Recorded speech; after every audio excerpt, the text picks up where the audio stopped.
Andrea Breuer की जन्मदिन की पार्टी दिखाती है उसका परिवार इस अवसर का जश्न मनाने के लिए इकट्ठा हुआ है। उनके बेटे निक और बेटी पाया ने निक की पत्नी सोफी के साथ मिलकर एंड्रिया को जन्मदिन का तोहफा दिया। पाया ये देखकर निराश हुई कि राष्ट्रपति एक बागान मालिक है, जबकि उन्होंने सोफी से ब्रेड मेकर लाने को कहा था। इतिहास में ऐसा पहली बार हुआ है कि किसी को इस बात से परेशानी हुई है।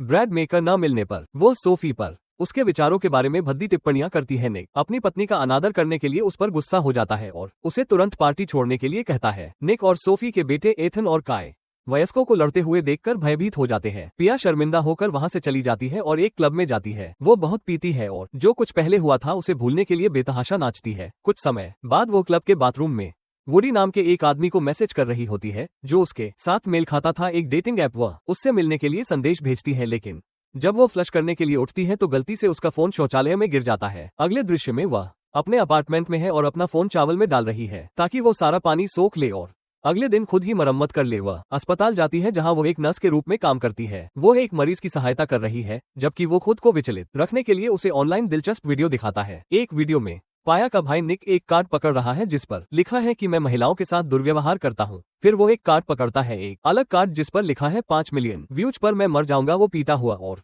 डरा हुआ प्रतीत होता है, जैसे कि कोई उसे संकेत पकड़ने के लिए मजबूर कर रहा है। पाया हैरान है और उसे नहीं पता कि क्या हो रहा है। वह निक को कॉल करने के लिए अस्पताल के फोन पर जाती है, लेकिन कॉल कट जाती है। सीधे वॉइसमेल पर वह निक की पत्नी सोफी को फोन करती है, लेकिन वह भी फोन नहीं उठाती। पाया घबरा जाती है और निक के काम पर जाती है।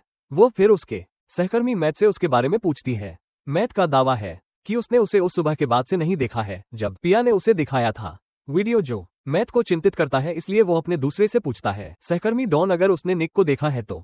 दोनों को पता चलता है कि वो अपनी 8 बजे की बैठक से चूक गया है और अभी तक काम पर नहीं गया है। पाया अब पहले से कहीं ज्यादा चिंतित है, इसलिए वो स्कूल जाती है जहां सोफी पढ़ाती है। वो अंदर घुस जाती है। जब गार्ड उसे ऐसा न करने की चेतावनी देते हैं तो सोफी गार्ड को हटा देती है और खुद वीडियो देखती है। वह भी इसे देखकर हैरान रह जाती है। उसके अनुसार निक हमेशा की तरह सुबह काम पर चला गया था, इसलिए वीडियो का कोई मतलब नहीं है। फिर दोनों चले जाते हैं। पुलिस उनके रास्ते में एक गुमशुदगी की रिपोर्ट दर्ज करने के लिए जाती है। निक के वीडियो में व्यूज 9000 तक पहुंच जाते हैं और तेजी से बढ़ते हैं। मामले को रोशन आर्मरी नामक एक पुलिस जासूस द्वारा संभाला जाता है। जासूस उनसे निक के बारे में कई सवाल पूछता है और उसके द्वारा हमला करने के हिस्से पर ध्यान केंद्रित करता है।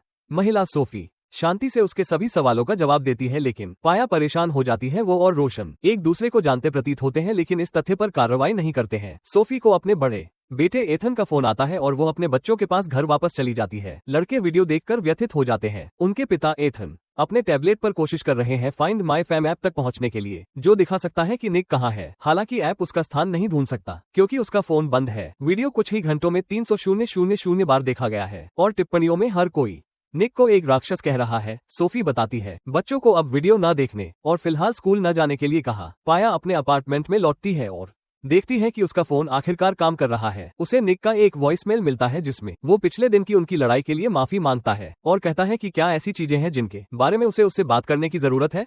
पाया अपनी माँ एंड्रिया के घर जाते समय बार बार वॉइसमेल बजाता है। वह एंड्रिया से पूछती है कि क्या उसने उस दिन निक से बात नहीं की है, लेकिन एंड्रिया कहती है कि उसने बात नहीं की है। पाया उसे इस बारे में नहीं बताने का विकल्प चुनती है।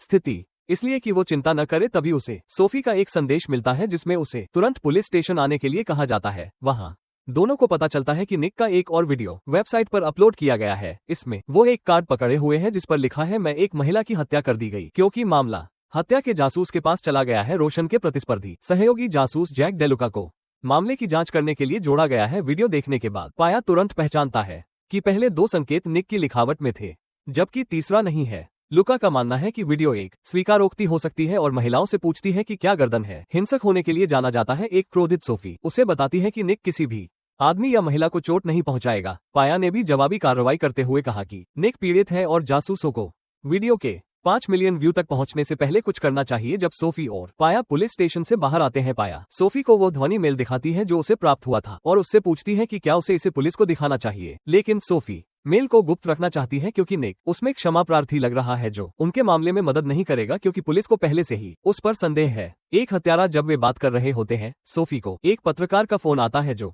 उसका साक्षात्कार करना चाहता है। कॉल के कारण दोनों और अधिक घबरा जाते हैं। वीडियो को अब तक 1.5 मिलियन से अधिक बार देखा जा चुका है। घबराई हुई पिया अपने कंप्यूटर जीनियस मित्र विंस के पास जाती है और पूछती है। विंस का कहना है कि निक का स्थान पता लगाना उनकी पहुंच से बाहर है, लेकिन उन्होंने एक सपोर्ट बनाया है जहां दुनिया भर के लोग निक के मामले की जांच कर रहे हैं और उसे ढूंढने में मदद कर रहे हैं। पाया को विश्वास नहीं है कि एकमात्र वेबसाइट पता लगा सकती है।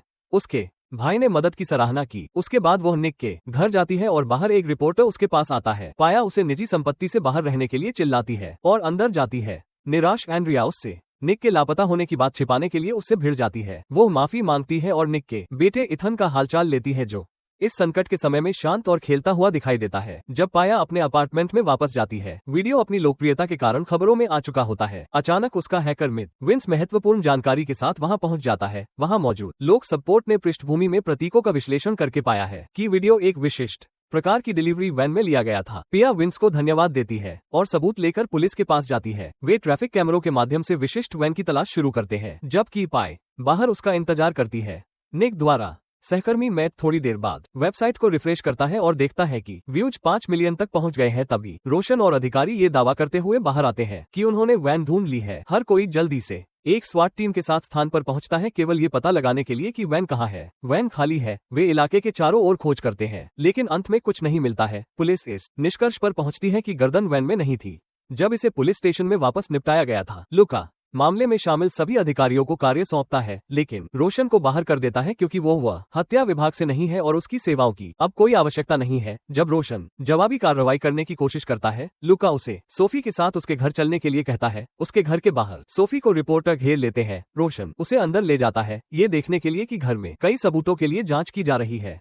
पुलिस अधिकारी किसी महत्वपूर्ण सुराग की तलाश में चारों ओर फैल गए। बच्चे सोफी से पूछते हैं कि क्या निक मिल गया है और वो उन्हें आश्वासन देती है कि वह जल्द ही वापस आ जाएगा। तभी लुका घर पर आता है और परिवार के सभी सदस्यों के फोन जब्त कर लेता है ताकि वे पैसे निकाल सके, डेटा जो संभावित रूप से उनकी मदद कर सकता है। मामला ये है कि परिवार प्रक्रिया को लेकर संशय में है और कह रहा है कि उनके साथ संदिग्धों की तरह व्यवहार किया जा रहा है। सभी लोग अपना फोन सौंप देते हैं सिवाय पिया के, जो कहती है कि उसका फोन उसके अपार्टमेंट में है क्योंकि तलाशी के दौरान वो टूट गया था। पाए धूम्रपान करने के लिए बाहर जाती है। रोशन उसके पीछे पीछे जाता है। दोनों के बीच बातचीत से हमें पता चलता है कि वे एक डेटिंग ऐप के माध्यम से लंबे समय से एक दूसरे से चैट कर रहे हैं। दरअसल पिया का फोन टॉयलेट में गिरने से पहले वो रोशन से मिलने की योजना बना रही थी। वो रोशन से कहती है कि वो उसे हर बात से अवगत रखे। ऐसा ही केस के साथ होता है। हालांकि रोशन बताता है कि उसे केस से हटा दिया गया है क्योंकि वह गुमशुदा व्यक्तियों के विभाग से है। वो सुझाव देता है कि वे साजन से अनुरोध करें कि वो उसे केस में शामिल करे और पाया सहमत हो जाता है। बाद में रोशन अपने आप घर की तलाशी ले रहा होता है जब वो एथन को देखता है अपने कमरे में एक टैबलेट के साथ। एथन कहता है कि यह उसके पिता का पुराना टैबलेट था जिसे अब कोई इस्तेमाल नहीं करता है। रोशन अभी भी ये देखने के लिए इसे मांगता है कि क्या इसमें कुछ महत्वपूर्ण है, लेकिन एथन जोर देता है कि उसे खोज की निगरानी के लिए इसकी आवश्यकता है। वह निक के मामले को समझाता है। इतना लोकप्रिय हो गया है कि लोगों ने एक ऐप स्थापित कर लिया है जिसका नाम है जियो निकिंग। ऐप में उसकी खोज के लिए समर्पित है। लोग शहर के उन क्षेत्रों में जाते हैं जहां निक को संभावित रूप से पाया जा सकता है और उसे खोजते हैं। जो क्षेत्र पहले से खोजे जा चुके हैं उन्हें लाल रंग में मानचित्र से हटा दिया जाता है। इससे रोशन की रुचि बढ़ जाती है और वो टैबलेट ले लेता है अपने लिए। वह फिर पुलिस स्टेशन जाता है और सार्जेंट को ऐप दिखाता है, लेकिन वह नागरिकों को खोज में शामिल करने के पक्ष में नहीं है। रोशन उसे एथन के फोन से निकाले गए पाठ संदेश भी दिखाता है जहां वो एक बड़ी लड़ाई के बारे में बात करता है। जब रोशन सार्जेंट के कार्यालय से बाहर निकलता है तो उसके माता पिता जासूस लुका उसे घर जाने के लिए कहते हैं। रोशन फिर एक ऐसी जगह पर जाता है जिसकी जियोनिकिंग के माध्यम से खोज नहीं की गई है और 2 किशोरों को अगले शरीर की तलाश करते हुए पाता है, लेकिन कोई प्रगति नहीं होती है। रोशन मस्जिद जाता है और फिर उसके घर उसके माता पिता ने उसे पहले समाचारों में देखा था और इतने बड़े मामले पर काम करने के लिए उस पर गर्व करते हैं। वे उससे पूछते हैं कि उसे कब होमिसाइड विभाग में पदोन्नत किया जाएगा, लेकिन रोशन अगले दिन सवाल को खारिज कर देता है। सोफी एक आधिकारिक बयान देती है। पत्रकारों को दिए गए बयान में अगले अपहरणकर्ताओं से उसे नुकसान न पहुंचाने के लिए कहा गया है। बाद में पाया ने रोशन से उसकी कार में अकेले मिलने के लिए कहा और उसे वह वॉइस मैसेज दिखाया जो निक ने गायब होने से पहले छोड़ा था। रोशन उससे इस बात के लिए नाराज है कि उसने उन्हें पहले से जानकारी नहीं दी, लेकिन पाया ने उसे छोड़ दिया। खुद का बचाव करते हुए कहती है कि वे अब उसके फोन की जांच कर सकते हैं। वो उससे पूछता है कि निक उससे किस समस्या के बारे में बात करना चाहता था, लेकिन पाया को भी नहीं पता है। फिर रोशन सार्जेंट के पास जाता है और उसे नई मिली जानकारी के बारे में बताता है। वह भी अपनी सफाई देता है। निक के लापता होने से पहले पाया के साथ संबंध। उसके बाद वो अपने डेस्क पर वापस लौटता है और पाता है कि उसकी डेटिंग प्रोफाइल की तस्वीरें उसके स्टेशन पर हर जगह चिपकी हुई हैं। लुका उस पर हंसता है। क्रोधित रोशन उसे उसके धर्म के कारण उसके प्रति भेदभावपूर्ण होने का दोषी ठहराता है, लेकिन लुका ये कहते हुए ताली बजाते हैं कि रोशन एक टीम खिलाड़ी नहीं है और इस मामले का उपयोग पदोन्नति पाने के लिए कर रहा है। अगले दिन निक की बाइक एक सुनसान सड़क के किनारे पाई जाती है। पुलिस वहां पहुंचती है और घटनास्थल की जांच करती है। जल्द ही एक खाली जगह मिल जाती है, सिरिंज पास में पाई जाती है। वे निष्कर्ष निकालते हैं कि इसका इस्तेमाल निक का अपहरण करने के लिए किया गया था। जांच के बाद रोशन सोफी के घर जाता है और उसकी मां रूबी द्वारा प्राप्त किया जाता है। वह परिवार को निक की बाइक पाए जाने के बारे में सूचित करता है और सोफी से निजी तौर पर बात करने के लिए कहता है। वो उससे निक के बारे में पूछता है। पाया को वॉइसमेल जिसमें उसने पिछली रात हुई लड़ाई के बारे में बताया। फिर रोशन ने पूछा कि क्या सोफी और निक के लापता होने से पहले कुछ वैवाहिक मुद्दों का सामना कर रहे थे। सवाल से अशांत सोफी का दावा है कि उनके रिश्ते की स्थिति का निक के लापता होने से कोई लेना देना नहीं है। रोशन को शक हो जाता है और सीधे उससे पूछता है कि क्या वह जानती है कि उसका पति कहाँ है। सोफी अविश्वास में उसकी ओर देखती है और उसे घर से बाहर जाने के लिए कहती है। इसके बाद वह पाया के अपार्टमेंट में जाता है और उसे जियो निकिंग ऐप को देखता हुआ पाता है। वह उससे निक के साथ उसकी लड़ाई के बारे में पूछता है। अंततः उसे बर्खास्त कर दिया जाना चाहिए। वो उससे कहती है कि वो और निक अधिकांश भाई बहनों की तुलना में अधिक करीब है, लेकिन वह पिछले कुछ महीनों से अलग तरह से व्यवहार कर रहा था। उनमें झगड़ा हुआ क्योंकि उसने उसे इसके लिए बुलाया था। वो ये भी बताती है कि 16 मार्च को वो चोटों के साथ उसके पास आया और उससे कहा कि वो सोफी से यह बात गुप्त रखे क्योंकि वे बात कर रहे थे। जियो निकिंग ऐप से पता चलता है कि निक का शरीर मिल गया है। रोशन और पाया जल्दी से उस स्थान पर पहुंचे जहां लोगों की भीड़ निक के शरीर को घेर रही थी। उसके करीब जाने पर वे देखते हैं कि शरीर सिर्फ एक पुतला है जिस पर निक का चेहरा मजाक के तौर पर चिपकाया गया है। घटना के बाद रोशन पाया को उसके अपार्टमेंट में छोड़ देता है जहां निक का सहकर्मी मैट बाहर उसका इंतजार कर रहा होता है। वह और मैट रोशन के रूप में अंदर जाते हैं। रात को गाड़ी चलाकर भाग जाता है। जासूस फाइंड माई फैम ऐप का उपयोग करके ये देखता है कि 16 मार्च को निक कहाँ था। उसे पता चलता है कि वो एक बार में था और अगले दिन मालिक से मिलने जाता है। सीसीटीवी फुटेज देखते समय वो देखता है कि निक एक बार में घुस गया था। उस दिन एक अज्ञात व्यक्ति के साथ लड़ाई के बाद वो पिया को पुलिस स्टेशन बुलाता है और उसे लड़ाई का वीडियो दिखाता है। पिया का आकार और राहत है कि उन्हें अंततः एक सुराग मिला है और रोशन को मामले पर कड़ी मेहनत करने के लिए धन्यवाद देता है। जब पायल रोशन को छोड़ देता है, लुका को जियो निकी के बारे में अपना विचार प्रस्तुत करता है, जो पहले तो उसे खारिज कर देता है लेकिन फिर भी खोज पर जाने के लिए सहमत हो जाता है। वे एक परित्यक्त सड़क से जंगल में पहुंचते हैं जहां रोशन को अंततः पास की नदी में एक और सड़ती हुई लाश मिलती है। अगले दृश्य में हम रोशन को देखते हैं पिया के पास उसके अपार्टमेंट में जाकर उसे मृत शरीर मिलने की सूचना देते हैं। हालांकि पिया को इसकी आशंका थी। वह अपने भाई की मौत पर शोक व्यक्त करते हुए फर्श पर रो पड़ती है। अगले दिन पुलिस स्टेशन में रोशन का स्वागत तालियों के साथ किया जाता है। सार्जेंट उसे पदोन्नत कर देता है होमिसाइड विभाग और यहाँ तक कि लुका भी उसके अच्छे काम के लिए उसकी प्रशंसा करता है। फिर वो अपने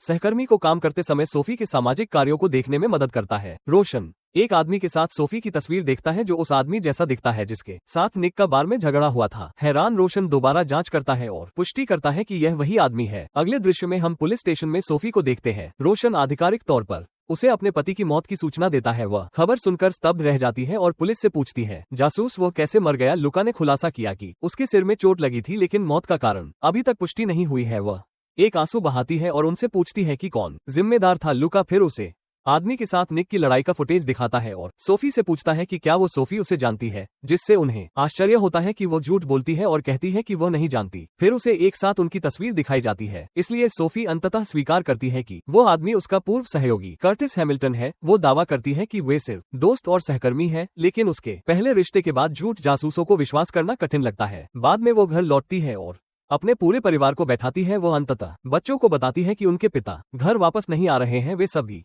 निक की मौत पर शोक में फूट फूट कर रोने लगते हैं। फिर हम पुलिस स्टेशन में पाया को मान करते हुए देखते हैं। रोशन उसे अपने भाई का शव देखने देता है, हालांकि उसे पोस्टमार्टम होने तक उसे देखने की अनुमति नहीं है। घर में वापस आकर सोफी अपनी मां को बताती है कि पुलिस ने उससे कर्टिस के बारे में पूछा था। तब उसने खुलासा किया कि उसने उसे सिर्फ एक दोस्त के रूप में संदर्भित किया था। उसकी मां अविश्वास में उसकी ओर देखता है तो यह स्पष्ट है कि कुछ था।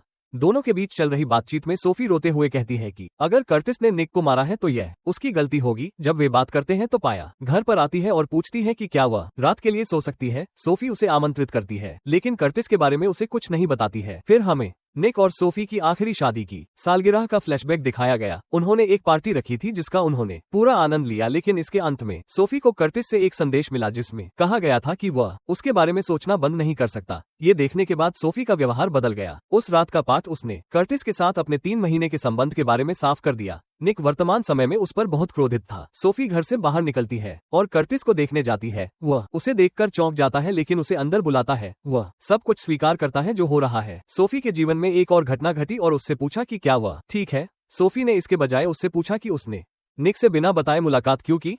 कर्टिस ने उत्तर दिया कि निक ने उसे अचानक संदेश भेजा और बार में मिलने के लिए कहा। वह चाहता था कि कर्टिस उसे उनके रिश्ते के बारे में हर विवरण बताए। पहले दिलचस्पी थी वे एक दूसरे से कब मिले और कितनी बार उन्होंने प्यार किया। उनका दावा है कि बातचीत के अंत में निक ने उन पर हमला किया लेकिन सोफी को उन पर शक है क्योंकि वे बात करते हैं। पुलिस ने उनके दरवाजे पर दस्तक दी और कर्टिस को गिरफ्तार कर लिया। ये पता चला कि वे सोफी के अपने रिश्ते के बारे में झूठ बोलने के बाद से उसका पीछा कर रहा था। फिर कर्टिस और सोफी दोनों को निक की हत्या के संदिग्ध के रूप में पुलिस स्टेशन ले जाया गया।